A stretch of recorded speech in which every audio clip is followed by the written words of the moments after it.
La Fundación B77 y su iniciativa Banco de Conocimiento presentan Gestión del riesgo y su importancia en el desarrollo del país. En esta oportunidad, Carlos Villasís nos expondrá sobre ¿qué es desarrollo? Índice de desarrollo actual. ¿Qué es gestión del riesgo? Desastres que afectan al desarrollo.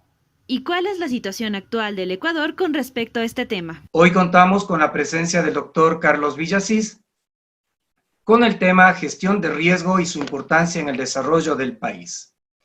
Tengo el gusto también de presentarles al doctor William Mena, quien será el moderador de la conferencia. Adelante, William, bienvenidos todos. Buenas noches con todos. Es realmente un placer y un honor poder moderar esta presentación del doctor Carlos Villasís. La educación y experiencia profesional de Carlos es realmente impresionante y es un gusto que hayamos compartido aulas con él en el año 1977, cuando se graduó de bachiller en el Colegio Sebastián de Benalcázar. En el año 1983 obtuvo su título de ingeniero civil en la Escuela Politécnica Nacional summa cum laude. En el año 1986, especialista en ingeniería de terremotos en el Instituto Internacional de Sismología del Japón. En 1989, Carlos obtuvo un máster en ingeniería civil en la Universidad de Tokio y en la misma Universidad de Tokio en el año 1992 un PhD en ingeniería civil. Desde el año 1995 hasta el año 1999, fue profesor visitante de la Universidad de Stanford en los Estados Unidos y en el 2002 alcanzó un máster en Administración Pública en la Universidad de Harvard. En cuanto a su experiencia profesional, ha trabajado para las Naciones Unidas, para el PNUD, la UNESCO, la Fundación GEM, asesorando a gobiernos locales y nacionales alrededor del mundo sobre el manejo del riesgo, planificación urbana y programas de desarrollo. Esta noche tenemos el gusto de que nos presentará la gestión de riesgo y su importancia en el desarrollo del país, tema de enorme importancia, pese a lo cual poco se ha hecho en el Ecuador y sobre el cual el doctor Villasís acredita amplia formación y experiencia. Carlos, por favor. Bueno, buenas noches, muchas gracias, gracias a todos. Es un gusto estar con ustedes, un honor. Sin más, quisiéramos empezar. Déjenme compartir una presentación.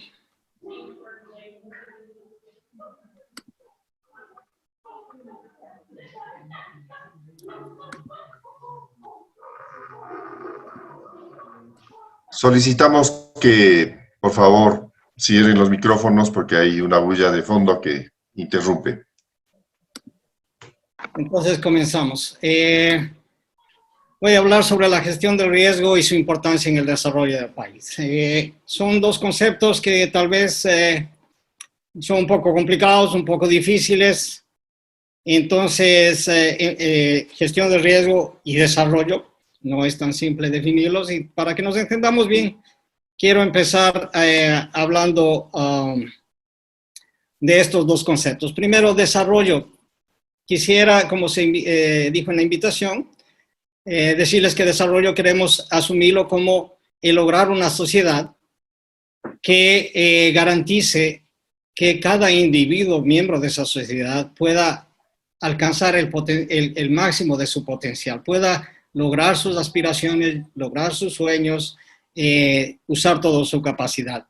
Esa es lo que nosotros definimos como desarrollo. No es cuestión de dinero, no es cuestión de posesiones, es la oportunidad de llegar a ser lo que uno quiere ser y lo que puede ser. Esa es la definición de desarrollo que queremos usar. Quiero presentar un poco de cuál es el estado actual. Para eso usaré resultados del informe anual del índice de desarrollo que publica el PNUD cada año, y tengo los resultados del 2019, por supuesto. Y quisiera hacer unas pocas acotaciones de cómo estamos en el mundo. Hablamos de oportunidades y ¿Cuáles son las oportunidades, por ejemplo, de los jóvenes que nacieron en el año 2000, los millennials, y que ahora están por cumplir 20 años? En los países en desarrollo, en los menos desarrollados, de 100 de ellos, o sea, del 100%, solo el 3% van a tener educación universitaria. El 80% no van a lograr ir a una universidad y el 17% morirá antes de cumplir 20 años. Si comparamos con los países desarrollados, el 55% tendrá acceso a las universidades, tendrá estudios universitarios. El 44% no podrá asistir a una universidad y solo uno morirá antes de cumplir los 20 años. Entonces, solo viendo eso ya entendemos cuáles de nuestros jóvenes tendrán más oportunidades de realizarse, de llegar a hacer lo que ellos quieren a lo largo de su vida. Veamos salud, por ejemplo. La expectativa de vida de un niño que nació en el 2015 en los países en desarrollo es de 59 años, mientras que en los países desarrollados es de 78 años, casi 20 años de diferencia, solo por nacer en un país subdesarrollado, ¿sí? Si en el 2015 una persona tenía 70 años, en un país subdesarrollado le quedan casi 10 años de vida. En un país desarrollado le quedan 15 años de vida. Es el 50% más de esperanza de vida, ¿no? ¿Qué pasa con la educación? En el 2017, el 42% de los adultos en los países en desarrollo habían completado la primaria. En los países desarrollados, el 94% lo había hecho. Y en educación secundaria, universitaria, en los países desarrollados, casi el 29% tienen estudios universitarios, mientras que en los países en desarrollo solo el 3% lo tienen. Estamos en una época de tecnología y el acceso a la tecnología es vital para cómo vivimos la vida actualmente. El acceso, las personas que tienen conexiones fijas de Internet en los países subdesarrollados en el 2017 es de solo 0.8%, mientras que en los países desarrollados llega casi a 30%. Entonces, es claro primero ver quiénes tendrán más oportunidades de realizarse, de llegar a usar todo su potencial. Y segundo, vemos que todos estos elementos, salud, oportunidades, educación, acceso a tecnología, desnutrición, falta de empleo, son síntomas de falta de desarrollo. Síntomas de sistemas que no están funcionando bien. Y está claro que solo desarrollando podremos resolver esas cosas. El segundo concepto que les había dado es de gestión del riesgo, y esta es la única ecuación que voy a usar en toda la presentación. Riesgo, para que nos entendamos claramente, está definido como las pérdidas potenciales, lo que podemos perder.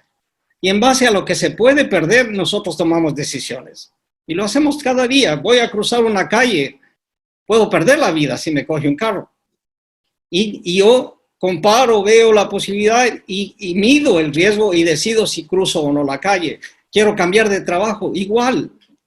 Mido lo que me podría pasar, entiendo lo que me podría pasar y después decido lo que hago. Entonces, riesgo es entender y calcular, evaluar las pérdidas potenciales, lo que se podría perder. Y está siempre expresado en magnitud. ¿Cuánta gente moriría? ¿Cuánta gente se quedarían sin techo? ¿Cuál sería el impacto en las pérdidas monetarias? Lo que sea. Y una probabilidad. ¿Qué probabilidad hay de que eso ocurra? Eso es entender el riesgo, evaluar el riesgo. Y para evaluar el riesgo, en los desastres y en cualquier aspecto, se lo hace con una función de la amenaza, la exposición y la vulnerabilidad. La amenaza es el evento que desencadena las pérdidas. Y puede ser un evento natural extremo, pues un terremoto, un huracán, una inundación.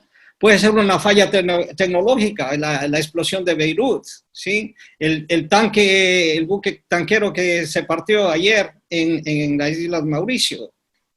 Tantos accidentes, la planta nuclear de Fukushima.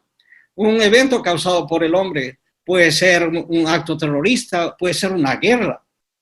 O puede ser simplemente, por ejemplo, el cambio en el precio del petróleo, que nosotros no tenemos ni control y nos afecta a todo, puede causar un desastre en nuestra economía, por ejemplo. Ese es el evento que desencadena las pérdidas. Luego tenemos los elementos expuestos, que es lo que se podría perder. Y lo que podríamos perder sería población, gente, los bienes, por ejemplo, las casas, viviendas, instalaciones industriales, la obra pública. Se puede perder la economía, se puede perder inclusive la estructura social. En África y en muchos países, las sequías ocasionan migraciones increíbles de gente y se destruye toda la estructura social. Y se puede destruir incluso la gobernabilidad.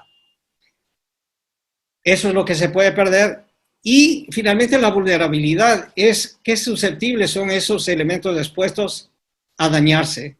Y eso lo entendemos, por ejemplo, ahora con el COVID. O sea, una persona mayor de la tercera edad es mucho más vulnerable que una persona joven. Los dos son una persona, pero el nivel de vulnerabilidad es diferente. Una casa de hormigón es menos vulnerable que una casa de adobe. Los dos son una casa, pero su capacidad de resistir al evento, a la amenaza, es diferente. Eso es la vulnerabilidad. Entonces, cuando combinamos todas esas cosas, nosotros calculamos el riesgo. Y nuestra meta, en los que trabajamos en gestión del riesgo, es tratar de minimizar esas pérdidas antes de que ocurran, minimizarles y minimizar el impacto negativo en la sociedad, en el medio ambiente y en el proceso de desarrollo. Una lección de 1 minuto en gestión del riesgo. La amenaza, no podemos detener el terremoto, no podemos detener el huracán, el fenómeno del Niño, no lo podemos detener. Los elementos expuestos, nosotros necesitamos casas, necesitamos hospitales, necesitamos escuelas, no podemos prescindir de ellos. Lo único que podemos trabajar es en hacerlos bien, en la vulnerabilidad, reducir la vulnerabilidad, construirlos bien, planificarlos bien. Entonces, gestión del riesgo es básicamente reducir la vulnerabilidad, que es lo que está en manos de nosotros, de los humanos. Los otros no. No podemos parar el terremoto, no podemos parar el huracán. Entonces, depende de nosotros totalmente controlar el riesgo. Mientras mejor hacemos las cosas, mucho menor el riesgo. Y eso es gestión del riesgo, ¿no? Una vez que ya tenemos claros esos dos conceptos, quisiera darles los dos mensajes que saquen de aquí, de esta charla. 40 minutos no es mucho tiempo para temas tan complicados como esto. Y quisiera que al final de esto solo ustedes entiendan dos cosas. Primero, que el riesgo de desastre es un problema de desarrollo. No es un problema de terremotos, de huracanes, no, es un problema de desarrollo. Y segundo, que tenemos mucho que hacer por Ecuador. Si salen con esa cosa, me sentiría contento con esos mensajes. Toda mi visión sobre el manejo del riesgo de desastres cambió y empezó a cambiar toda mi carrera en 1987, durante el terremoto de marzo, del terremoto del lago Ario, que tal vez ustedes recuerden. Ese terremoto ocurrió en plena selva amazónica y por supuesto, rompió el oleoducto. Aquí había un puente, el oleoducto estaba junto al puente, se fue el puente, se fue el oleoducto. Y todo el petróleo al río, o sea, a los ríos, al Amazonas.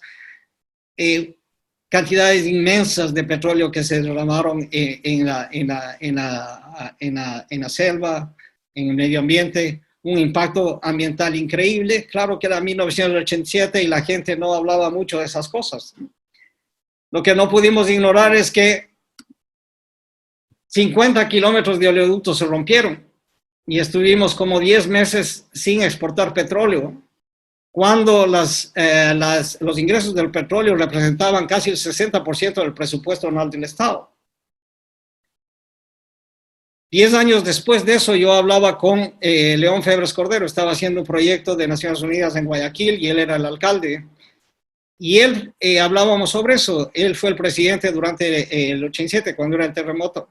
Y él me dijo que debido a las pérdidas que ocasionaron el perder 10 meses sin exportar petróleo y todas las pérdidas económicas, resultaron en 5 años de recesión económica. 5 años que no se pudo invertir en infraestructura, en crear trabajo, en mejorar educación, en mejorar salud. 5 años perdidos. Entonces me di cuenta de que teníamos que cambiar la forma de estudiar y entender el problema de los desastres. Tradicionalmente y hasta ahora, mucha gente lo toma cada evento como un punto en el tiempo y en el espacio. El terremoto de abril del 2016 en Manabí, el terremoto, el fenómeno del Niño del 97-98, la erupción del Pichincha del 99, lo que sea. Es un punto en el tiempo y en el espacio. En realidad comprendí esto, y ahí cambió mi forma de trabajar en estas cosas, que esto no es un punto en el tiempo. Si este era el crecimiento, el desarrollo proyectado para el Ecuador en 1987, debido a la recesión, todo eso se paró y después de 5 años recién volvió a crecer, pero ya se había perdido todo eso que no se pudo desarrollar en eso. Se regresó en el proceso de desarrollo. Y tal vez hasta ahora estamos sufriendo los efectos de esa cosa, 5 años que no pudimos desarrollar. Entonces, no es un punto en el tiempo. El impacto puede demorar muchos años. Y no es un punto en el espacio también. Hubo gente en Machala que ni siquiera sintió el sismo para nada, pero que fueron afectados por la recesión económica, por la falta de inversión en educación, en empleo y toda esta cosa. Entonces, hay que mirarlo a estos desastres en otra perspectiva completamente. Y nuestra labor en la gestión del riesgo debe ser, primero, prevenir el impacto de eso, evitar que eso pase, trabajar desde antes para evitar que eso suceda, y esa es la gestión del riesgo, y después incluir la gestión del riesgo en los planes de desarrollo a largo plazo para evitar que los procesos de desarrollo sean afectados en el futuro por este tipo de eventos. Y esto vamos a irlo entendiendo poco a poco. El problema es que todos estos eventos pasan regularmente en nuestros países y en todo el mundo. Es parte de la naturaleza de nuestro planeta. Entonces, y los impactos en el desarrollo son inmensos. Por ejemplo, en el 72 hubo el terremoto de Managua, en Nicaragua, y perdieron el 42% del Producto Interno Bruto. El 98 tuvieron el huracán Mitch y perdieron el 49% del Producto Interno Bruto. Nicaragua nunca se recuperó de eso. Estuve trabajando 3 años allá y fueron de los más tristes. La pobreza es increíble. No hay economía, no producen nada. El 80% del gasto público es pagado por asistencia internacional. En El Salvador, en el 76 hubo un terremoto que causó daños del 31% del Producto Interno Bruto. En el 2001 tuvieron 2 terremotos que causaron pérdidas por el 12% del Producto Interno Bruto. En el 2005 hubo un terremoto en Pakistán que mató 75,000 personas y produjo pérdidas del 5% del Producto Interno Bruto. En el 2010 tuvieron inundaciones que produjeron pérdidas del 10% del Producto Interno Bruto. En el 2011 hubo lo mismo, creo que estuvo por el 12%, con inundaciones también. En el terremoto de Haití se destruyó toda la economía, desapareció la economía de Haití. Entonces la pregunta es, ¿cuándo estos países van a desarrollar?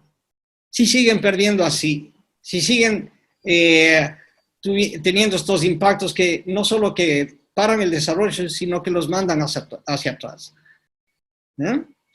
Nunca vamos a lograr desarrollar si seguimos así. Y lo que es cierto para los países es cierto también para las regiones. Aquí vemos el África, por ejemplo, y en un estudio que hicimos global, estimamos la mortalidad debido a desastres para los próximos 50 años en el mundo. Y aquí en zonas más oscuras, si pueden ver, son las zonas donde está la mayor mortalidad esperada debido a desastres en los próximos 50 años, el top 25% de las mortalidades. Aquí vemos la distribución de los niños con desnutrición. Y vemos que son en las mismas áreas, exactamente, ¿sí? Aquí la distribución de los mayores problemas en meningitis epidémica. Igual, las mismas áreas. Malaria epidémica, exactamente lo mismo. Entonces, está claro que el riesgo de desastres y está ligado completamente al nivel de desarrollo y refleja el nivel de desarrollo de un país, de una nación, de un continente. Y lo que vemos en las regiones también se repite alrededor del mundo. Este es un estudio que hicimos para todo el mundo, global, de la distribución del riesgo de mortalidad debido a todo tipo de desastres, hidrometeorológicos, geológicos, todo. Y eso lo ven en los colores ahí. Son el top 25% de mortalidad, donde se espera la mortalidad más alta. Y los colores reflejan los diferentes tipos de amenazas. Y en gris, en diferentes tonos de gris, graficamos la distribución de la pobreza. Los países más pobres. Y vemos que todos están concentrados aquí en la zona tropical, ¿sí? Aquí al norte de los trópicos no hay colores. Y ahí no significa que no haya eventos extremos naturales. En California está lleno. Yo viví 15 años en California y la actividad sísmica es increíble. Japón es lo mismo. En el este de los Estados Unidos hay los huracanes. En Suiza hay las avalanchas. Pero ahí no pasa nada. Todo está concentrado acá. Y eso nos indica claramente que el riesgo de desastres es un problema de desarrollo. Es el resultado no de los terremotos, no de las avalanchas, no de los huracanes, sino de la pobre gobernabilidad, de las instituciones débiles, de la mala planificación, de la corrupción, de todo lo que hace que no funcione un sistema. Y el riesgo es solo uno de los síntomas de esa falta de desarrollo, como es la pobre educación, pobre salud, no hay trabajo, desempleo. Todo eso son síntomas de falta de desarrollo. Y así es como tenemos que entender esto entonces. El problema es que hay un círculo vicioso entre desastre y desarrollo. Este concepto lo hice hace unos 15 años y se ha adoptado en todo el mundo. Si representamos desarrollo por el nivel de pobreza, que es una de las cosas que se usa más frecuentemente para representar el nivel de desarrollo, y lo comparamos con el desastre, ¿qué relación hay? Todos sabemos que los desastres generan vulnerabilidad, la pobreza genera vulnerabilidad ante los desastres. Siempre, en todos los desastres, los más afectados son los más pobres. Siempre. Entonces, la pobreza genera vulnerabilidad. Y el desastre genera pérdidas que retrasan el desarrollo y perpetúan la pobreza.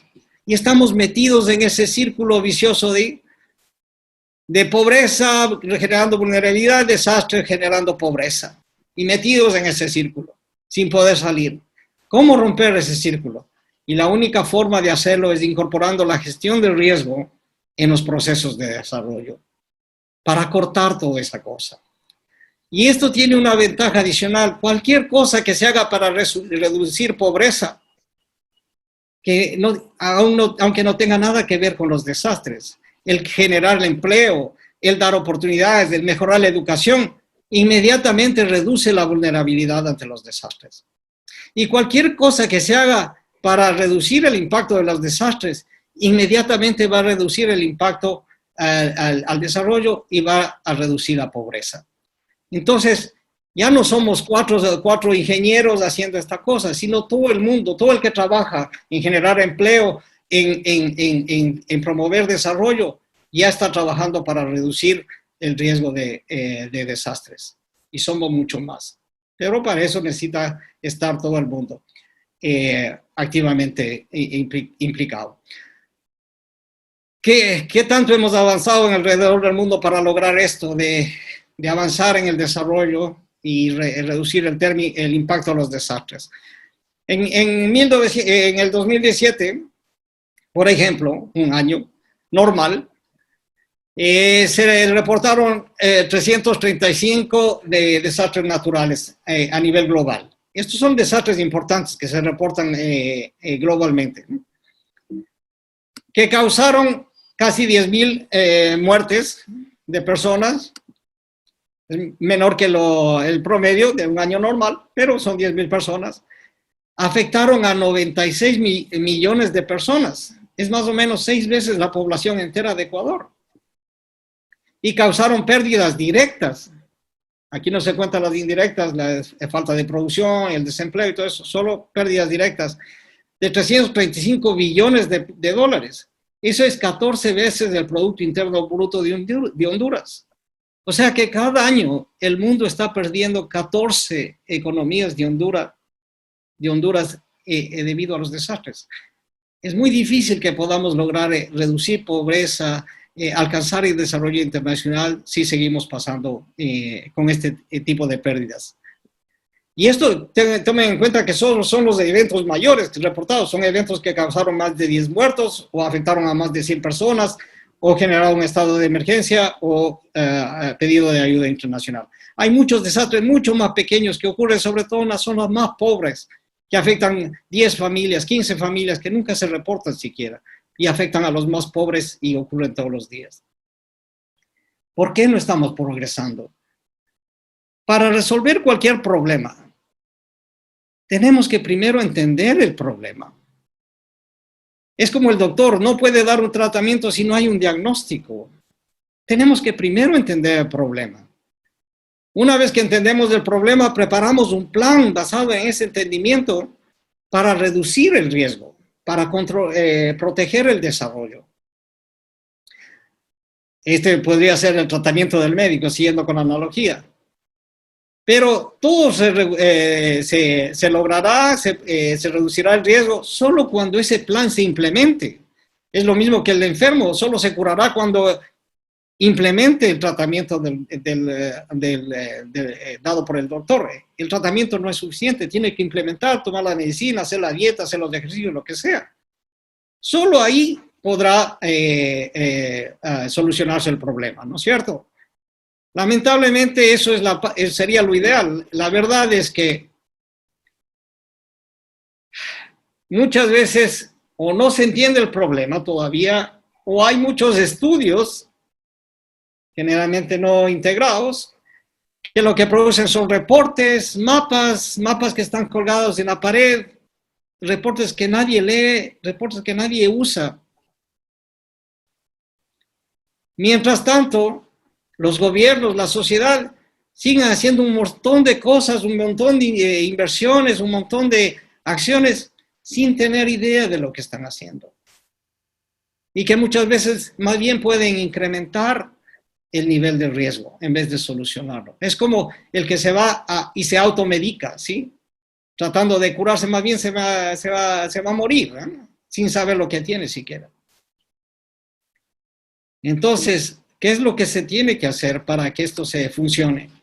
Hay que integrar esto en la gobernabilidad, en la toma de decisiones. Primero, entender el problema, haciendo una evaluación del riesgo, saber cuál es la real magnitud del problema, qué es lo que voy a perder. En base a eso, hacer una planificación apropiada, que hay muchas cosas por hacer y no puedo implementarlas todas. Tengo que hacer análisis de costo-beneficio para incluir las acciones que me producen el mayor beneficio al menor costo. No tengo plata para resolver todos los problemas. Y ahí entra el análisis del riesgo también. Y después implementando las cosas, pero cuando implemento tengo que ir monitoreando si hay progreso, si en realidad está funcionando eso, estamos reduciendo el riesgo, estamos protegiendo el desarrollo. Está funcionando esa cosa. Y finalmente, cada 5 o 10 años tenemos que pararnos un rato y evaluar esa planificación. ¿Qué está funcionando bien? ¿Qué no está funcionando bien? ¿Qué tenemos que cambiar? Regresar y hacer los cambios correspondientes. Y ahí, solo ahí vamos a poder realmente avanzar en esto. Eso es más o menos la parte teórica de la cosa, el fundamento. Veamos qué pasa en el Ecuador. Y vamos a verlo de varios aspectos. Primero, veamos el impacto humano, y para eso voy a utilizar los resultados de un proyecto que hicimos con el Banco Mundial. En el 2015 me contrataron para preparar el plan de reducción el programa de reducción de riesgos del Banco Mundial para Ecuador, un programa de $120 millones. Y lo que queríamos principalmente es estudiar la relación entre los desastres y la pobreza. Les decía, el objetivo fundamental es reducir la pobreza, conseguir el desarrollo. Y queríamos identificar cuáles son las áreas prioritarias, dónde debemos comenzar primero a trabajar esto. Consideramos 5 tipos de amenazas: los terremotos, usando la zonificación sísmica del geofísico, amenazas volcánicas también del geofísico, zonificación de sequías del INAMI, amenazas de inundaciones de la INAMI, amenazas de deslizamientos de la Secretaría de Gestión de Riesgos.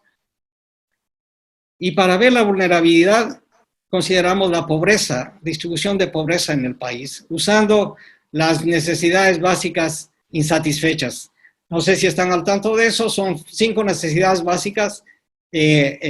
Casa, primero. Segundo, es acceso a servicios vitales, agua y alcantarillado. Tercero es que los niños están yendo a la escuela o no. 4, que una persona mantiene a 10 personas en la casa. 5 es hacinamiento, viven 15 personas en la casa, lo que sea, ¿sí? Entonces, esas son cómo se define la pobreza en Ecuador, las necesidades. Si una de esas necesidades básicas no está satisfecha, se clasifica a ese hogar en pobreza. Si 2 o más no son satisfechas, es extrema pobreza. Hicimos esos estudios y lo que encontramos es, y les voy a dar unos pocos ejemplos nada más. El 46.6% de la población, casi la mitad de la población de Ecuador, vive en áreas de alta amenaza sísmica, con intensidades esperadas mayores de 7. De ese 50%, la mitad, el 25% de toda la población vive en condiciones de pobreza. Y 1.600.000, el 10%, 11% de la población, vive en extrema pobreza en zonas de alta amenaza sísmica. Eso significa que 1 de cada 10 ecuatorianos vive en extrema pobreza en áreas de alta amenaza sísmica. El impacto de los terremotos es especialmente importante en las áreas urbanas. Entonces, el énfasis para este caso debe ser reducir el riesgo sísmico urbano, mejor construcción, mejor planificación urbana. Y hay que poner énfasis en atender a la pobreza urbana, ¿sí? La pobreza que se concentra en las ciudades. Y aquí hay que poner especial consideración a la migración doméstica. La gente está abandonando el campo para irse a la ciudad. Quito ya no puede aguantar más gente, recibir más gente, y algo hay que hacer para cambiar esa cosa, esa concentración, y concentración generalmente de pobreza. Encontramos que el cuartil más alto de personas viviendo en extrema pobreza en áreas de alta sismicidad está en 5 cantones del país. Está en Quito, en Pichincha, Portoviejo, Ichona, en Manabí, Ambato, en Tungurahua, y Machala, en El Oro. Y ahí están los números, ¿no? El otro, que es el problema más frecuente en Ecuador, las inundaciones. Tenemos que el 14.5% de la población entera vive en áreas de alta amenaza de inundaciones, de las cuales el 11.2% de toda la población vive en condiciones de pobreza, y el 5.3%, casi 800.000 personas, viven en extrema pobreza en zonas de alta amenaza de inundaciones. Eso nos dice que 1 de cada 20 ecuatorianos vive en extrema pobreza en áreas de alta amenaza por inundaciones. El impacto económico de la inundación generalmente es mayor en las áreas rurales, en la agricultura, en la ganadería, y hay que poner atención a esos sectores. Las inundaciones es el fenómeno más frecuente en el Ecuador. y se ve agravado frecuentemente por la ocurrencia del Niño. En el 97, 97, 98, el Niño de ese año, de esa vez, causó 300 muertos y 15% del Producto Interno Bruto perdido, ¿sí? Son gastos increíbles que afectan al desarrollo y perpetúan la pobreza, ¿no? Entonces tenemos que trabajar con medidas de mitigación y preparación para el corto plazo, con la gente que ya está allá, pero hay que trabajar en la gestión del riesgo, planificación del desarrollo y las inversiones a largo plazo para reducir ese riesgo, para no crear nuevos riesgos. Y tenemos que tener énfasis, en este caso, en atender la pobreza rural. Eso en el aspecto humano. En la infraestructura estratégica que hemos estado usando, viendo estas últimas charlas, aquí está nuestro oleoducto. El petróleo, ustedes saben, es el principal contribuyente de la economía ecuatoriana, ¿sí? Si le ven al oleoducto aquí y ven esos puntitos rojos, esas son las rupturas del oleoducto. Son un montón. Y las roturas del oleoducto ocurren en las zonas de deslizamiento y, por supuesto, está cruzando los Andes, ¿no? Aquí ven el oleoducto superpuesto en las zonas de deslizamiento, que son las zonas color café, y el café más oscura son las de alto susceptibilidad de deslizamiento, alta probabilidad de deslizamiento. 279 kilómetros están en áreas de intensidad sísmica mayor que 7. 278 kilómetros están en áreas de deslizamientos. 74 kilómetros están en zonas de pendiente mayor al 12%, donde la probabilidad de deslizamiento es mucho mayor. 112 kilómetros están en áreas de alta amenaza volcánica. Y esta ha sido para mí una historia triste siempre. Les dije que mi entendimiento de mi profesión cambió mucho con el terremoto del 87, ¿sí? Hace 33 años. Esto es marzo del 87 que ya les mostré. Esto es noviembre del 2002. No sé si ustedes pueden ver en esta esquina de la foto, a la izquierda, está la maquinaria de la gente que construía el otro oleoducto. Y hubo la erupción y casi se mueren. Y ahí estamos construyendo el otro oleoducto. Y paralelo al primero que ya se rompió, si pasa algo, donde cuando se rompió el primero, ahora se rompen dos. O 3 con el poliducto, ¿no? Y este es abril del 2020, sí. 33 años de lo mismo, sí. Es frustrante. ¿Qué pasa con las vías? Aquí he puesto el sistema vial nacional sobre las zonas de deslizamiento en Ecuador. Hay 5.600 kilómetros de vías principales. El 52% de estas están en áreas de deslaves, el 15% están en áreas con pendiente de más del 12%, ¿sí? 830 kilómetros de vías. El 3% están en áreas de deslizamiento constante, ¿sí? Si alguien ha viajado por la zona para irse a Baeza, por Papayacta, ¿sí?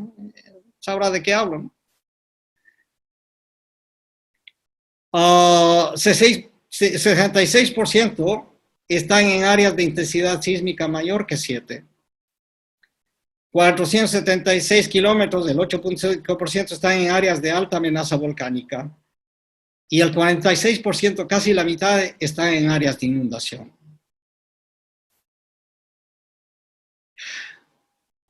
Y ejemplos de eso. ¿Se acuerdan? No sé si se acuerdan, en agosto, el 12 de agosto del 2014, hubo un terremoto en el norte de Quito. Un terremoto pequeñito, 5.1. Y que se cayeron todas las laderas. ¿Se acuerdan? Por Pomasqui, por allá. Todito se vino abajo. Extenso colapso de laderas en 18 kilómetros. La Panamericana fue cerrada por más de 5 meses. Cuando es el eje del comercio en Ecuador, todo el comercio interno, lo que va a Colombia, lo que va a Perú, y paralizada por un terremoto de nada, ¿sí? 85 millones de metros cúbicos movilizados, 93 millones de dólares para reparar la Panamericana.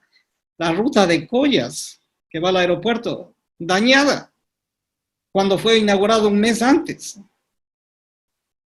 ¿Cómo? Yo no entiendo cómo puede pasar eso. Tenemos que hacer una evaluación del riesgo de desastre de todo el sistema vial. Eso es lo que conecta todo el país, toda la economía, ¿sí? Los hospitales, tuvimos una conferencia sobre esto y le pedí a Enrique Morales que me preste este slide. Si se hicieran bien las cosas, un hospital no debe dañarse, y no solo eso, tiene que continuar funcionando, porque es lo que se necesita después de un desastre. Y esto no puede pasar, esto es un crimen, esto no puede pasar. No solo que no salva gente, posiblemente mató a gentes. Y estas son las escuelas. Aquí están pupitres donde debían haber estado sentados alumnos. Dando gracias a Dios, esto pasó en un día en que no era y hora que no había clases. Si hubiese pasado cuando los niños estaban ahí, 560 escuelas se dañaron, 166 con afectación media y grave, 88 escuelas colapsaron. Y hay que pensar que esas escuelas fueron diseñadas y construidas por ingenieros preparados en nuestras universidades. Y fueron aprobados los diseños por autoridades e instituciones. Y fueron fiscalizadas y supervisadas por profesionales. Todos les fallamos a nuestros niños. Perdonen que me indigné con esto, pero esto no puede ser. O sea, nuestros hijos pueden estar ahí adentro, sí. Y esto no puede ser. ¿Es esto un reflejo de la ingeniería civil en Ecuador, de la institucionalidad? La gente debería estar preocupada y averiguar por qué pasa esto, porque esto no puede pasar. No puede pasar. Y muchas veces la gente tenemos la tendencia de decir que eso le pasa a otros, no a nosotros. Pero la verdad, miren esta escuela que encontré. Era una casa normal de 2 pisos. Este era el balcón, le cerraron el balcón, que nunca fue diseñado para recibir el peso de los pupitres y los niños. Y hicieron escuela. Creció la escuela, hicieron otro piso. Creció la escuela, pusieron una estructura metálica arriba. Tenemos 400, 500 niños ahí adentro. Y nosotros les enviamos a nuestros niños a la escuela todos los días. ¿Sabemos si están yendo a un edificio que no les va a matar? Nos preocupamos siquiera de saber si están ellos bien. Ahora hay tantas guarderías y hogares del niño, ¿no? Que son en terrazas, desde aquí, un cuartito por acá. Y allá les mandamos a nuestros niños, ¿no? Los niños pasan la mayor parte de su tiempo en las escuelas. Es urgente que hagamos una evaluación del riesgo de las construcciones escolares, urgente. Y para terminar, ustedes están en Quito, veamos qué pasa en Quito. Esto es un proyecto que hicimos con la Fundación GEM, cuando hacíamos un proyecto regional en Sudamérica. Estas las fallas de Quito, están abajo de la ciudad. Y para este escenario consideramos que que se rompe la falla de Puengasí. Desde aquí está la distribución de la vibración del suelo. Es la amenaza. Lo que les decía, después hicimos un modelo de exposición. Hicimos el modelo de todas las viviendas de Quito por tipos de construcción. Por ejemplo, aquí está el adobe, las construcciones de adobe que se concentran en el centro histórico de Quito, ¿sí? Aquí están las losas planas, concreto de losas planas, que son las de 1 y 2 pisos, que son las más comunes en la ciudad. Calculamos las funciones de vulnerabilidad. Esto es una parte técnica, pero más o menos nos dice cuál será el daño para diferentes intensidades de la vibración del suelo y cuál será el daño esperado. Y con eso estimamos las pérdidas para la ciudad. Quiero solo enfatizar algunas cosas. Estamos esperando que 18,000 estructuras colapsen en Quito, ¿sí? Para ese sismo. Y la mayor contribución a eso son estructuras de adobe, de muros de adobe. Y acuérdense del centro histórico, ¿sí? Entonces, si se daña eso, no solo que se van a perder estructuras y vidas, sino que se va a perder inclusive la identidad de lo que es Quito. El centro histórico representa mucho para la ciudad. Pero eso es lo que estamos esperando, ¿no? Y con las pérdidas multiplicamos los daños por los costos de reposición y podemos estimar las pérdidas. También consideramos la vulnerabilidad social, la distribución de la pobreza, la de los niños, acceso al alcantarillado, porque es diferente que falle un hospital en el sur, con 1,5 millones de personas ya, donde hay solo 2 hospitales, que falle un hospital acá, en el norte, donde hay 5 o 6 hospitales ahí, uno al lado del otro. Es diferente. Entonces, para decidir prioridades tenemos que estudiar todas estas cosas. Conclusiones. Como les había dicho, quería que se lleven 2 mensajes a casa. Primero, y espero haberlo mostrado, el riesgo de desastre no es un problema de desarrollo, no es de los terremotos, de las inundaciones, de los es de desarrollo. Y no se lo puede trabajar aisladamente, se lo tiene que trabajar dentro del contexto ese.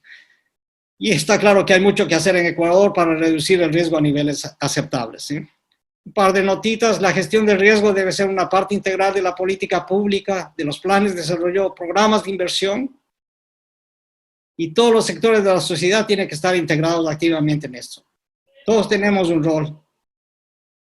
Es urgente crear las capacidades técnicas e institucionales para una gestión del riesgo efectiva. No tenemos. Y hay que empezar por entender el problema. No hay una evaluación del riesgo en el Ecuador. Nadie sabe cuál es el problema. Gracias. Eso es todo. Agradecemos a Carlos por tan excelente presentación y damos paso a la sesión de preguntas y respuestas a cargo de Carlos León y Alexis Guerrero. Una cosita, me habían enviado unas preguntas preformuladas, quisiera responderlas primero, si es que les parece, ¿no? Sí, por favor. A ver, Igor Crokin dijo, ¿cómo debemos de enfocar el manejo de la gestión de riesgo en Ecuador? ¿Con un organismo tipo Secretaría de Riesgos con esa finalidad exclusiva o dejando que cada área, el Ministerio del Estado, tenga un departamento para el manejo de los riesgos? Es una excelente pregunta, ¿sí? He trabajado en, no sé, más de 60 países y muchas veces lo peor que le puede pasar a un país es tener una agencia, una institución dedicada a los riesgos. Y sobre todo si es una defensa civil, que solo se activa después de que ocurre el desastre. Y eso es muy malo porque los que en realidad toman las decisiones del país, las decisiones de desarrollo, dónde construyo las escuelas, dónde construyo los hospitales, dónde invierto en infraestructura, dónde invierto en el desarrollo, son las otras personas. Y ellos no consideran para nada el riesgo, porque dicen, ahí está esa secretaría, ahí está la defensa civil, ellos trabajan con desastres, nosotros no. Y es lo peor que puede pasar.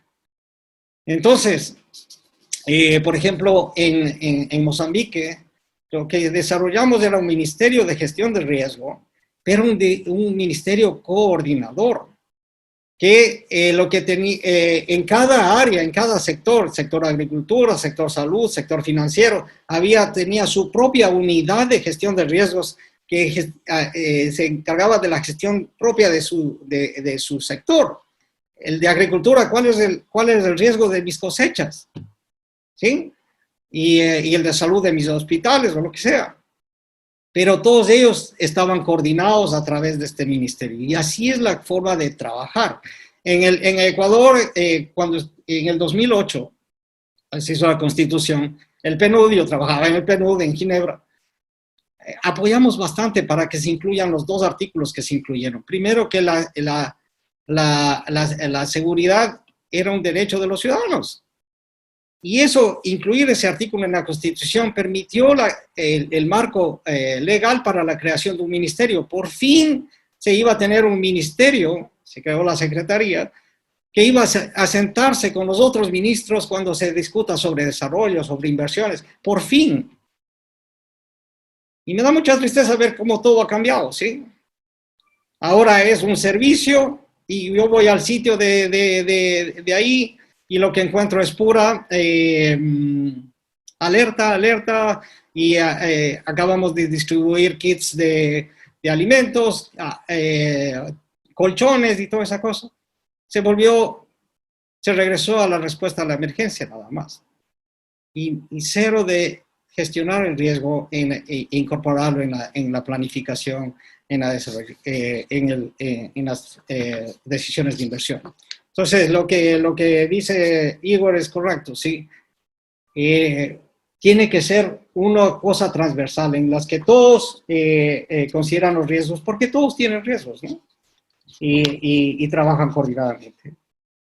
Patricio Galarza dice, ¿qué tan probable es un terremoto de magnitud 7 o superior en Quito? De acuerdo a los estudios de la Politécnica, se espera un terremoto máximo más o menos de 6.7 para Quito. El problema es que eso está debajo de la ciudad. Debajo de la ciudad. ¿Se acuerdan el terremoto de Kobe que mató 6.000 personas de ahí? Un terremoto también no muy grande, creo que fue 6.7 o algo de eso. Pero estaba debajo de la ciudad. Mientras se aleja, la energía se va disipando y se va reduciendo la de esta. Pero si estamos ahí encima de la falda, es increíble. Además, tengan en cuenta que la magnitud de un terremoto mide la energía liberada por la ruptura de la falla, ¿sí? Y eso se mide en escala de logaritmos naturales. Entonces, una diferencia en un grado de magnitud, por ejemplo, de 6 a 7, significa 30 veces más aproximadamente. O sea, el sismo que les mostré de agosto del 2014, que causó el daño a la Panamericana, fue 5.1, ¿sí? Un terremoto de 6.7, que es lo que se espera, lo que se puede producir en Quito, es como 450 veces más grande que ese otro terremoto del 2014. Entonces, lo que se espera para Quito sí va a ser difícil, ¿no? Y tenemos que hacer algo, pero no, hay que hacer algo.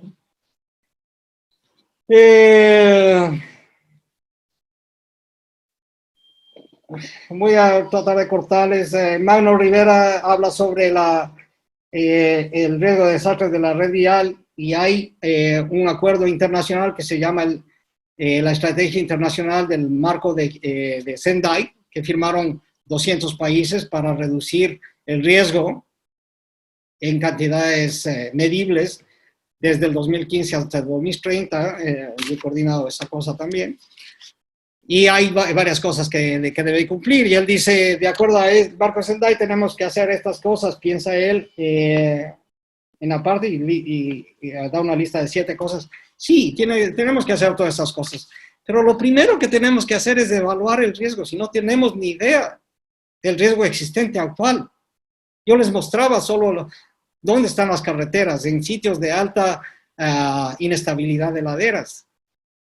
Y tenemos que calcular y evaluar eso, no solo la pérdida directa si se daña la carretera, pero ¿qué implica eso? Cuando se cerró la Panamericana en el 2014, por 5 meses, ¿se imaginan todo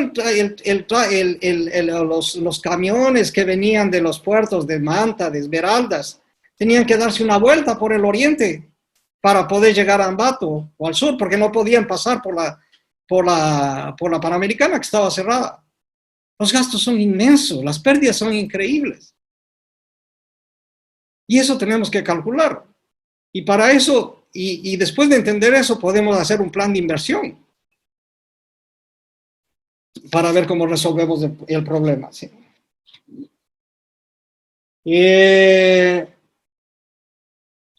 Veamos, voy a saltar ahí un par de preguntas que son un poco de política.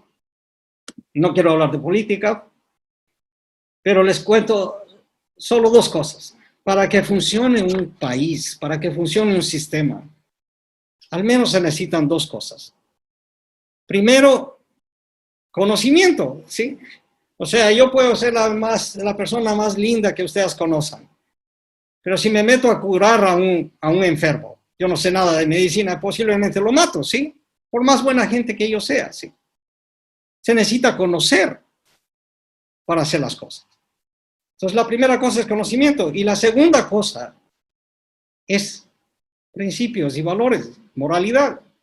Puedo tener el diseño más perfecto técnicamente, pero si entra la corrupción, el engaño, se acaba todo. Se acaba todo. Entonces, eso es independiente de partidos y todo eso. Eso es una verdad. Tenemos que primero trabajar sobre conociendo las cosas, conociendo la economía, conociendo política internacional, conociendo lo que es gobierno, y después usar los valores morales y de servicio que se necesitan. Se necesitan las dos cosas. Si falla una, están mal. Si fallan las dos, si no hay conocimiento y no hay moral, tenemos lo que tenemos, subdesarrollo, ¿sí? Fidel Tinajero dice, Ecuador es un país diverso en todo sentido. Es conveniente descentralizar la gestión y la planificación para evitar concentraciones de intereses que lo único que han logrado es de déficit en las áreas estratégicas más importantes del desarrollo nacional. Ya les digo, he trabajado mucho en muchos países y en los países de desarrollo lo que se ve siempre es esto. Hay una concentración de poder y dinero generalmente en la capital. ¿Sí? Siempre les hago una prueba a la gente con la que trabajo y les digo, díganme cuál es la capital de Tailandia. Y todo el mundo sabe, me responde enseguida, Bangkok, ¿ok? Dígame otra ciudad. Y nadie sabe, ¿sí? Porque la diferencia entre Bangkok y cualquier otra ciudad de Tailandia es increíble, ¿sí? Y eso es lo que pasa siempre en los países de desarrollo, subdesarrollados, en desarrollo como nosotros, ¿sí? Se concentra el poder y la riqueza en uno o dos sitios, en el caso de Ecuador es Guayaquil y Quito. Y eso crea una vulnerabilidad mucho mayor. Por ejemplo, ustedes se acuerdan del terremoto del 2010 en Haití. En Port-au-Prince, la capital, estaba concentrado casi el 50% de la población de Haití. Estaba concentrado el 80% de la economía de Haití. Y el 100% de la administración. Un gobierno muy centralizado. ¿Sí? Vino el terremoto y destrozó Port-au-Prince. Se destrozó todo el país porque ahí estaba todo.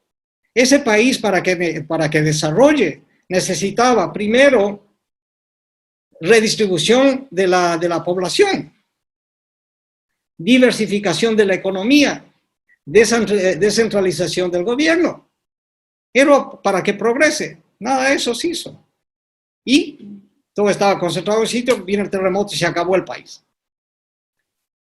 Y al reconstruir había la oportunidad de reubicar a las personas. Las personas necesitaban una casa donde quiera. Era la oportunidad de ayudarles a relocalizar la población, a diversificar la economía y a descentralizar a esta. Y lo que hicieron los organismos internacionales, y yo estuve peleando, fue reconstruir Port-au-Prince, reconstruir el problema. Otra vez concentrado todo ahí. Entonces, si no trabajamos las dos cosas juntas, desarrollo y manejo del riesgo, lo que hacemos generalmente es reconstruir el problema, ¿sí? Y Becker Carolis pregunta, ¿cuál es el riesgo de importancia de una eventual erupción del volcán Cotopaxi? ¿Cuál es el impacto para la economía del país y la población que se vería afectada? Bueno, ustedes tal vez yo no vivo, yo estoy ahorita en Hawái, pero están más al tanto de lo que pasó en el Cotopaxi y la situación hace unos 3 años o algo así. Hay muchos estudios, pero generalmente la mayoría son estudios de amenaza. ¿Qué es lo que pasaría? ¿Dónde se iría la lava? ¿Dónde se irían los bajares? Y toda esa cosa. Lo que necesitamos son estudios de riesgo. ¿Cuáles serían las pérdidas? ¿Cuál sería el impacto a la economía? ¿Cuál sería el impacto social, el impacto al desarrollo? Y eso después nos ayudaría a tomar las decisiones correctas. Una vez estuve yo en donde en una conferencia regional en África, estaba en Nairobi, en Kenia, cuando hubo la explosión, la erupción del volcán en Islandia. No sé si ustedes se acuerdan, en Islandia, que llenó de ceniza a toda Europa. Y yo viví en Ginebra en ese tiempo y tenía que regresar después de la reunión. Y quise regresar y todos los aeropuertos de Europa estaban cerrados. Todos los aeropuertos de Europa estaban cerrados debido a la ceniza. ¿Se imaginan ustedes las pérdidas que se ocasionaba? Y me tocó quedarme ahí en Kenia 5 días más y hablaba con la gente de ahí. Kenia tiene la exportación de flores, es una de las fuentes más importantes de su economía y importan a Europa. Se quedaron sin poder exportar flores a Europa y perdían cada día como $10 millones o algo así, o algo más, ¿no? Yo no sé. Dense en cuenta, la economía de Kenia estaba afectada por una erupción de un volcán en Islandia. Tenemos, en un mundo como el que vivimos, tenemos que realmente entender y estudiar y ver todos los problemas, ¿sí? Y todo eso nos falta mucha cosa. A nosotros nos afecta el cambio del precio del petróleo. Trabajaba en Centroamérica, en las economías del café, cambiaba el precio del café, todos los países en la loma, ¿sí? Todo eso tenemos que estudiar. Ok, y con eso acabo las de estas. Si ustedes tienen preguntas, por supuesto, con mucho gusto. Listo, Carlos, muchas gracias. Entonces, Carlos León y Alexis Guerrero, si nos colaboran con las preguntas de la audiencia, por favor. Buenas noches. Diego Durango pregunta, ¿el desastre incluye malos gobiernos? Como les decía, y lo que traté de demostrar, no sé, el hecho que no funcionen los sistemas, las instituciones, los gobiernos, resulta en que no haya desarrollo, ¿no es cierto? Y el reflejo de la falta de desarrollo se da en los síntomas que todos conocemos, o sea, pobreza, mala salud, mala educación, desempleo, alto riesgo a los desastres. Todos esos son síntomas de un sistema que no está funcionando. Entonces, es el riesgo que vivimos y en el que estamos sometidos a los desastres depende, es una consecuencia de qué tan buenos o malos son nuestras instituciones, nuestro gobierno. Por ejemplo, en 1988 hubo un terremoto en Armenia, en Europa Oriental. Y el año siguiente, el 89, hubo el terremoto de Loma Prieta en San Francisco. Los dos terremotos más o menos igual tamaño, afectando una población más o menos de igual tamaño, la misma cantidad de personas. En San Francisco murieron 64 personas, de las cuales 60 murieron en el puente de la Bahía. Yo estaba por vivir ahí también. Puente de la Bahía, que se cayó un puente que sabíamos que estaba mal. Murieron 60 personas. Si no hubiera sido por esas 60 personas, solo 4 personas hubieran muerto. En Armenia, el mismo tamaño de terremoto, la misma cantidad de población expuesta, las cifras oficiales son 40,000 personas muertas. Y yo sé que fueron muchos más que esas. Y yo fui 10 años después de eso a Armenia y los edificios estaban todavía caídos ahí. Y el alcalde lo que nos mostró que había hecho eran unos arcos en una avenida principal en conmemoración del terremoto, ¿sí? Y los edificios caídos y hay unos arcos que no servían para nada, ¿sí? Entonces, espero que eso sea la respuesta, ¿no? El terremoto no es el problema, fue igualito para los dos casos. Rafael Puente pregunta, en un país de economía deficitaria como es el caso del Ecuador, ¿en dónde se puede obtener los recursos económicos para la prevención y mitigación de riesgos? Mucha gente piensa que es cuestión de dinero y no lo es. Te doy 2 ejemplos, Rafael. El oleoducto ecuatoriano. ¿Cuánto cuesta construir el oleoducto desde el Agua Agria, desde el oriente hasta Esmeraldas? ¿Cuánto cuesta esa cosa? ¿Cuánto hubiese costado hacer un estudio de riesgo comparado con ese costo total para asegurar de que no tenga esa vulnerabilidad que tiene ahora? No hubiese costado nada comparado con el costo total. Y si hubiese ahorrado todo lo que hemos perdido y todo el daño ambiental. Yo siempre pongo de ejemplo, pongo el ejemplo de Katmandú, en Nepal. Un país que quiero mucho, una ciudad que quiero mucho. Ahí, por ejemplo, encontramos, Nepal es pobrísimo, uno de los países más pobres del mundo, ¿sí? O sea, nosotros somos ricos al lado de ellos. Y encontramos que sus estructuras eran tremendas, son de mampostería, ladrillo sobre ladrillo, nada más, sin nada, sin columnas, sin nada. Si usaban técnicas de construcción apropiadas, sin invertir un solo dólar extra, sus casas fueran mucho más seguras. Solo usando, por ejemplo, hacían las paredes pegadas uno al otro, en vez de entrelazarlas, ¿sí? Si les pegas, se caen así. Si se entrelazan, no se caen. Solo cosas así como ellas, sencillas. Si invertíamos un poco de dinero para hacerlas resistentes a los sismos, para que puedan resistir a los sismos, el valor se añadía de 3 a 5% del costo de la estructura, no del costo de la casa, del costo de la estructura nada más. La casa muchas veces lo que más cuesta son las ventanas, los pisos, toda esa cosa, ¿no? Solo la estructura, del 3 al 5%. Se incrementaba el costo. Y ellos ahora pagaban del 7 al 10% en coimas, en sobornos, para construir sin planos. Estaban gastando más dinero para poner sus vidas, su familia, su propiedad en riesgo.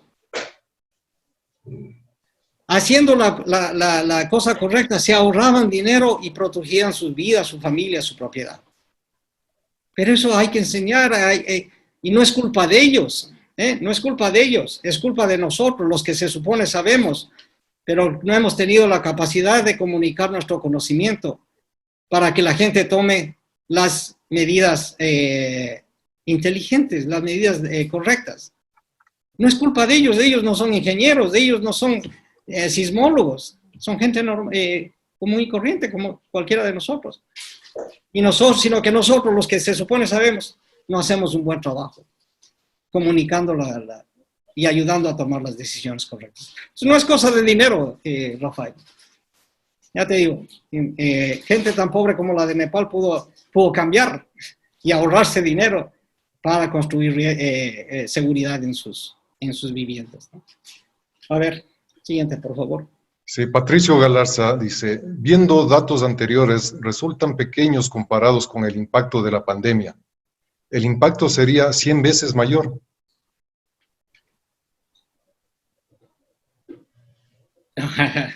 No entiendo mucho, no entiendo mucho la cosa. No sé, Patricio, si me aclaras un poco.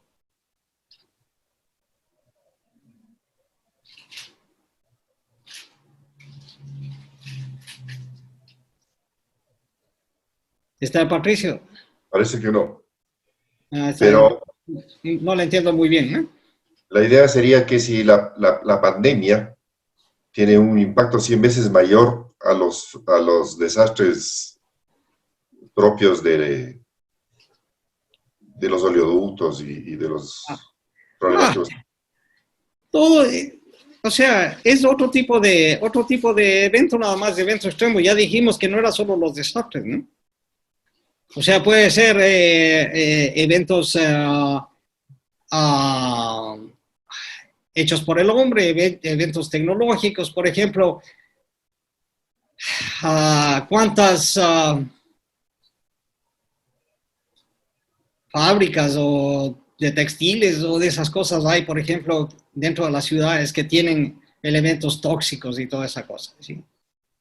y se escapan esos tóxicos y toda esa cosa, pues, causa muerte. No necesariamente tiene que ser solo elementos. Y la pandemia es uno de los elementos extremos. Nosotros estudiamos, por ejemplo, los biohazards, que se llama, por ejemplo, todas las pandemias. La malaria mata millares de personas cada año.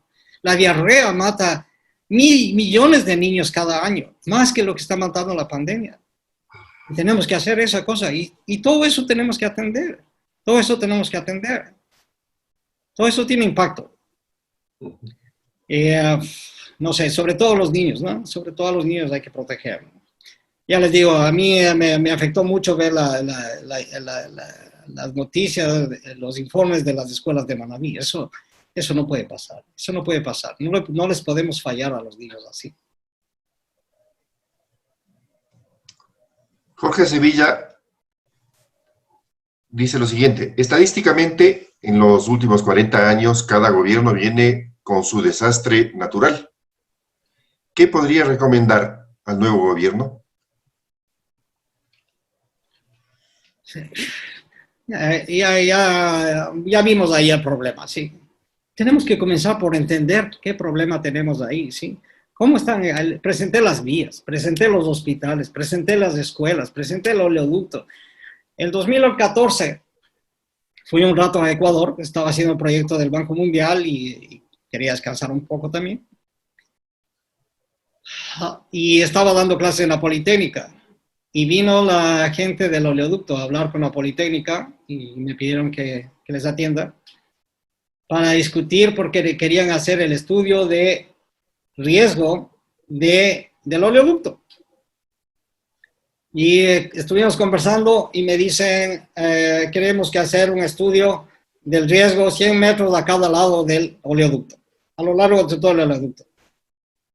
Y me quedé sorprendido, le digo, ¿usted no sabe lo que pasó en el 87? Y no lo sabían. No lo sabían. Le digo, 100 metros a un lado de eso no tiene nada que ver, le digo. Si pasa un terremoto como el del 87 o una erupción del y eso es lo que va a acabar toda esta cosa. O sea, lo que pasó en el 87 fue increíble, ¿sí? Y eso es lo que se tiene que estudiar. ¿Qué saco yo estudiando 100 metros a un lado del otro, sí? Y me sorprendió, y el señor, eran 3 o 4 señores, me pidieron si yo tengo datos de lo del 87. Y era la gente encargada de la seguridad del oleoducto. Así que se necesita mucho más, ¿no? ¿Ok? A todo nivel, ¿no? Le puse en eso del slide de las escuelas, por ejemplo. Ya les digo, todos los días ahora tal vez nosotros a esta edad mandamos a nuestros nietos todos los días a la escuela, ¿eh? Sabemos si estas escuelas son seguras. Estuve en Ecuador a principios de este año y pasé por mi escuela primaria. Yo estudié en el Borja 1, allá en la calle Olmedo, entre Olmedo y Manabí, no sé si se ubican. Es la misma casa, una casa de 150 años. Cuando yo era estudiante ahí, íbamos a buscar esos sitios oscuros de ahí, de que medio se estaban destruyendo de esa casa, ¿sí? Y ahí cuántos niños van todos los días. Y allá les mandamos todos los días a los niños. Son nuestros hijos y son el futuro de la patria. Entonces, no es solo el gobierno, es cada uno de nosotros que tiene que trabajar en esto. ¿Sí? Es nuestro problema. Por eso, y ya les digo, muchas veces, uno de los esfuerzos que más hacemos, los que tratamos de hacer algo en esta cosa, es tratar de personalizar el problema. Porque mucha gente dice, no, eso le pasa a los demás, no a mí. Eso es problema de la ciudad, eso es problema de los sismólogos, de los ingenieros, no mío. Pero piensen eso, ¿eh? Piensen que un impacto a la economía les deja sin trabajo. Que una recesión económica les manda, el huracán Mitch regresó el proceso de desarrollo de toda la región de Centroamérica, 10 años. Es como en Manaví. Ya teníamos las escuelas hechas, ¿sí? Ya teníamos las escuelas funcionando y se dañaron 560. Nos tomará ¿cuántos años en regresar a lo que ya teníamos? No se puede avanzar así. No se puede avanzar así. Entonces, esa es la cosa, ¿no? Carlos, Alexis, ¿tenemos más preguntas? Sí, sí, sí, sí. Ok, Iván Bustos pregunta, dentro de la disminución de la vulnerabilidad debido a factores sociales y de acuerdo a su experiencia, ¿qué utilidad tienen los subsidios gubernamentales? Bueno, hay dos cosas que quisiera mencionar aquí. Una de las cosas más difíciles, o sea, los que conversamos sobre todas estas cosas de desastres y reducción de desastres, muchas veces somos las 100 personas que estamos reunidas ahora, o los 50 personas que nos reunimos en una conferencia, lo que sea. Y afuera tenemos millones de personas que nunca han oído nada de esto. Nunca han oído nada de esto, ni saben el problema que ellos tienen en mano. Lo primero que se debe hacer, como en todo, es ayudarle a la gente a que entienda que tiene un problema, y no solo un problema. Si alguien me viene y me dice, usted tiene un problema, y no me dice la solución, o sea, mejor no me diga nada, porque lo único que me viene es asustar, ¿sí? Nuestra responsabilidad es ayudar a la gente a entender que tiene un problema, motivarle a que tome acción, pero ayudarle a a tomar las soluciones. Y tomar las acciones que resuelvan el problema no tiene que ser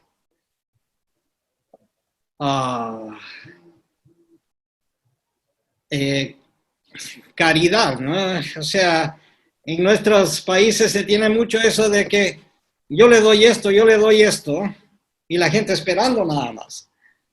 Y eso se vuelve parte hasta de campaña, ¿sí? O sea, yo soy el que le di esto, yo le doy esto. Les cuento una cosita. En marzo estaba por ahí, por Ecuador, y he trabajado mucho con la municipalidad, el municipio de Quito por muchos años. Y me pidieron que les ayude, que están haciendo una revisión de una estrategia de reducción del riesgo para la ciudad. Que la hizo un boliviano que se contrató. En fin. Pero bueno, comenzamos a trabajar. Y ahí me cuentan, y vean ustedes esta cosa. Desde mayo del año pasado, entró la nueva administración municipal, hasta enero, febrero que estuve ahí, se han legalizado 38 barrios ilegales en Quito.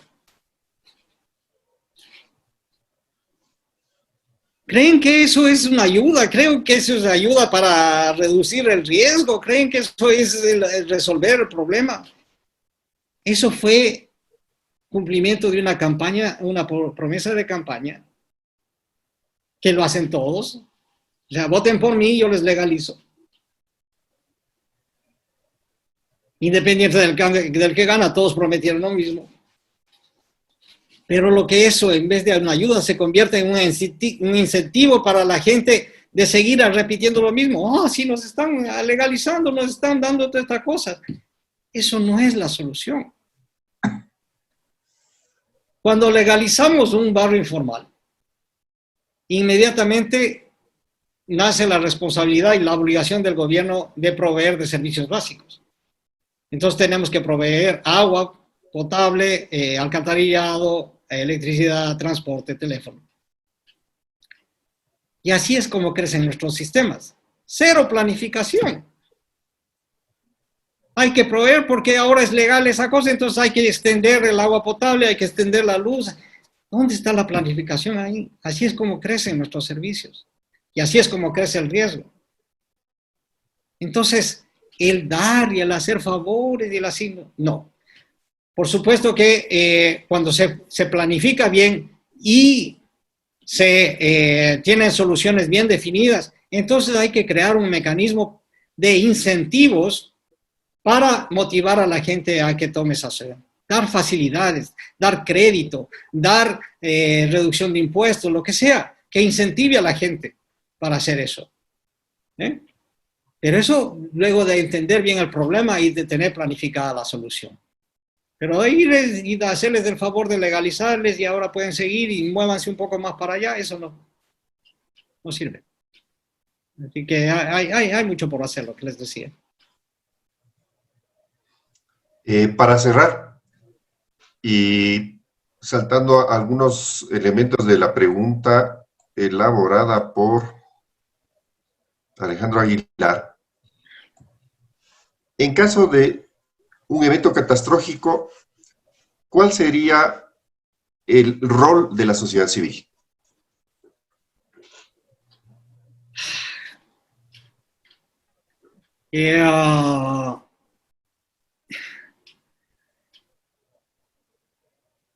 Bueno, lo que hemos estado tratando de decir y de explicar y lo que estamos trabajando es no esperar a que el desastre nos diga cuál escuela estaba mal, cuál hospital estaba mal, sino en trabajar antes de que venga el desastre. Y eso es lo que todos debemos hacer. No esperar a que se caiga la escuela para ir a rescatar a los niños. Debemos hacer un programa de seguridad escolar y ver aquellas que se van a caer y trabajar. La naturaleza es generosa. El terremoto nos da un tiempo hasta que llegue. Tenemos que usar eso para reforzar escuelas, reforzar hospitales, el sistema de agua potable. ¿Cómo se llama? El agua potable, el 75%, me acuerdo cuando hacíamos los estudios del agua potable, viene de Papayacta en Quito, ¿no es cierto? Todo ese recorrido. Ese recorrido se cruza por una falla geológica activa, cruza esa tubería, una tubería inmensa, ¿sí? Que hay un sifón ahí que se baja así. Esa tubería, ese proyecto se lo hizo un contrato llave en mano, como se llama, como se lo llama, llave en mano se da, y la empresa argentina lo construye, se acaba, aquí está, úselo. Y así se hizo eso. Si se rompe esa tubería que trae toda esa agua, el 75% del agua de Quito, no tenemos una tubería de repuesto. Esa tubería no se hace en Ecuador. No tenemos equipo calificado como para reparar eso. No podemos seguir viviendo así, al bordecito, que vivimos, sí, sin darnos cuenta, sin enterarnos. Está el 75% del agua de Quito ahí. Y entonces, eso es lo que hay que hacer con todo, como sociedad civil también. Comenzar a trabajar ahora, no esperar a que nos caiga el terremoto para ver qué hacemos, ¿sí? Sino trabajar ahora para ver, ¿está mi hijo yendo a una escuela que le va a matar? ¿Cuál es la seguridad sísmica o de mi casa?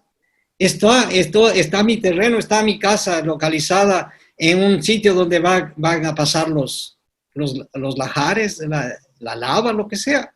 ¿Se va a inundar esta zona? ¿Qué hago? Y no esperar a que la inundación le saque, no esperar a que la erupción le mueva. Prepararse y trabajar, hay muchas cosas que se pueden hacer antes. Y ese es el trabajo de todos, no solo del gobierno, de toda la gente. Ya le digo, al menos hagámosle con nuestros hijos, sí, están yendo a ellos a una escuela que no les va a matar. Vean el caso de Manabí, sí. Si hubiesen estado los niños ahí, si hubiesen estado, ¿cuántos hubiesen muerto? Bien, adelante, William. Muchas gracias, Carlos.